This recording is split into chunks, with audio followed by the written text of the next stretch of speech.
So sad to say this every time. This isn't the pool tech. And they did model the wrong things.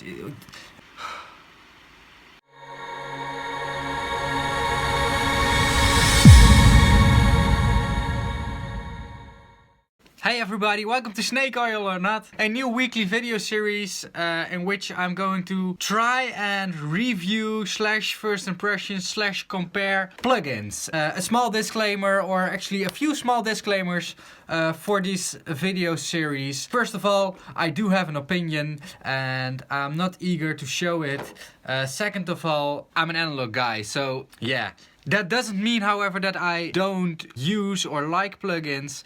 But I just want to find out if a plugin can give me something extra. I further want to check if a plugin really does what it says it does and if it does it well or not. Yeah, that's what these videos will be about. If you've got an idea of a plugin I should review, send me an email, send me a comment, send me a postcard or send me a pigeon. That being said, first one we are going to start with is the Ozone 7 from iZotope. As you might know, I already run iZotope Ozone 5 on my Pro Tools setup. I actually only use the maximizer from it, and only for a bit, and I actually don't know what the reason for that is, because the Ozone is, as we all know, a pretty good plugin. Let's see what has changed from 5 to 7. Let's look what they promise, and let's check out if it's snake oil or not. Now, the latest iZotope innovations in Ozone 7 bring modern and vintage processing to the forefront of the music production experience. Vintage processing. So it brings forward vintage processing. Vintage processing is like, you know, running it through an old piece of equipment, and you know, I'm getting the vintage sound, but I'm not vintage processing, because this thing over here is a pretty new MacBook. And this thing is processing it. Ozone 7. Ozone. Whoa, those are a lot of new things in there. So equalizer we already had in the 5. Vintage EQ I didn't have. What should be the difference? Okay. Vintage tape, exciter, vintage compressor, dynamic EQ, yeah, we all know them. Vintage limiter and maximizer. Okay, so from the looks of here, it looks like they scraped together a lot of vintage stuff and put it in there, if I'm correct. And that's cool because, yeah, I like vintage. So, yeah. Ozone's highly regarded maximizer features a brand new frequency-specific IRC4 algorithm that delivers transparent mixes with less pumping and distortion. More loudness, because that's what we need! Vintage-inspired processing puts nostalgic tone at your fingertips. Vintage-inspired processing, that's what it is. Smooth out heavy low end and add body with the Pultec modeled vintage EQ. Got a Pultec over there, got a Pultec over there. Watch out what you say, I've got a Pultec over there. Ozone is available by itself or as part of the new Music Production Bundle. Get everything you need to mix and master your music with Alloy for clarity and punch, Nectar for vocal treatment. Wait, I'm watching a video about the Ozone, right? Not about the other shit today. I will get to that later. One interesting thing I see with all those plugin manufacturers, nobody really, like, show me someone who demos their plugin. Apart from FabFilter, by the way, they have great demo videos. But nobody demos it. I cannot, let me hear it, because here's the thing. If I listen for 10 seconds to something, I can listen to something for 10 seconds, and most of us can. And those 10 seconds can say more, much more than 1 million words. I think we can all agree. We just want to hear it. So that's what we are going to do. So first thing I was interested in is that vintage thing. So let's remove this all and let's insert a vintage EQ. Low boost.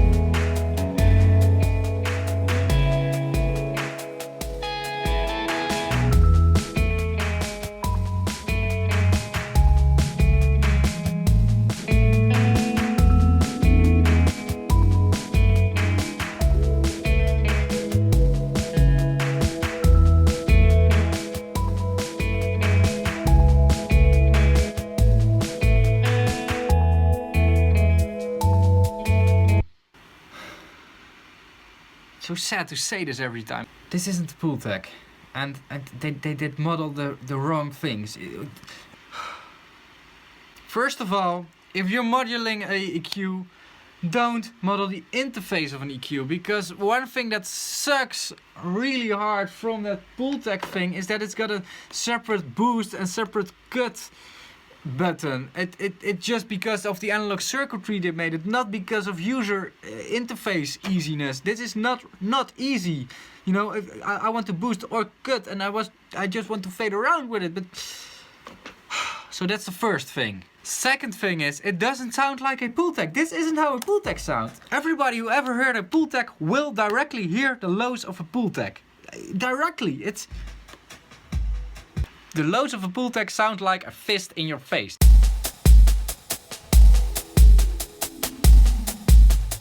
This isn't a fist in my face. This is some. It is. Next one. Which is also really Pultec like. We've got a high boost and a high cut separate from each other with a separate Q factor button over here. Impress me, come on, 16 kilohertz, impress me, give me some air, give me some air, give me some air.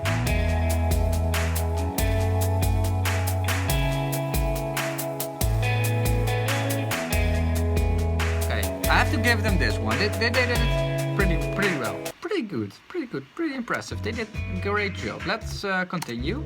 Yeah, high cut. Yeah, nobody wants to use a high cut, I think, only when you're really bad at mixing. So I'm not interested in that. So this is another Pultec over here, which I think is the EQ5P or something.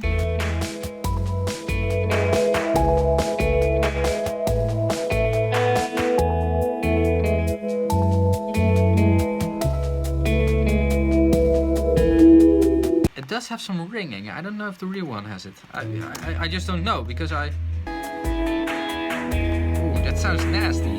You hear it? Yeah, nasty. Don't touch that button. Don't touch it. Okay, high, mid.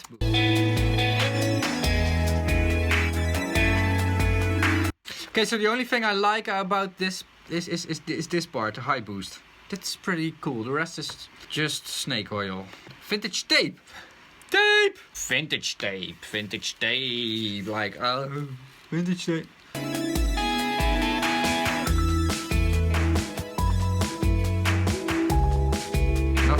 Nothing happens, it doesn't work right now. Maybe I need to push this thing.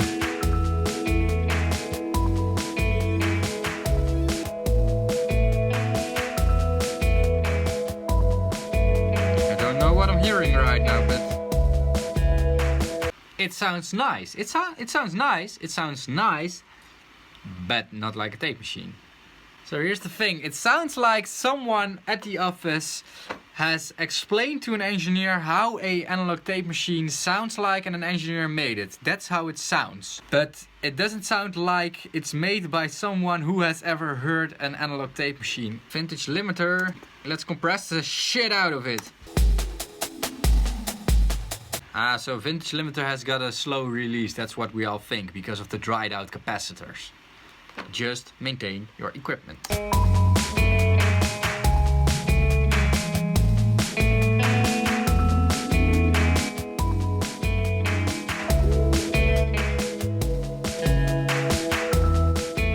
It sounds better in bypass. Okay, so here's the thing, we've got the new iZotope Ozone 7 plugin. I was most interested about those vintage adds to it. I use Ozone 5, not a lot, but on a regular basis.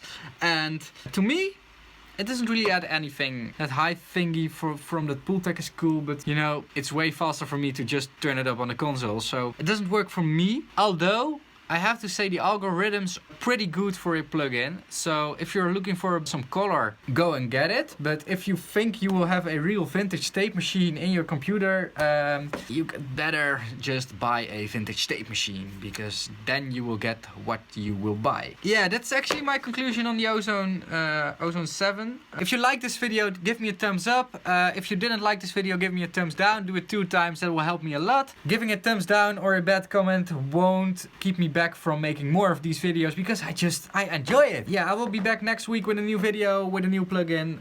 So stay tuned.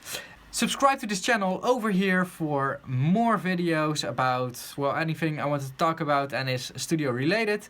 And check out my other videos over here, in which I will see you the next time. Bye bye.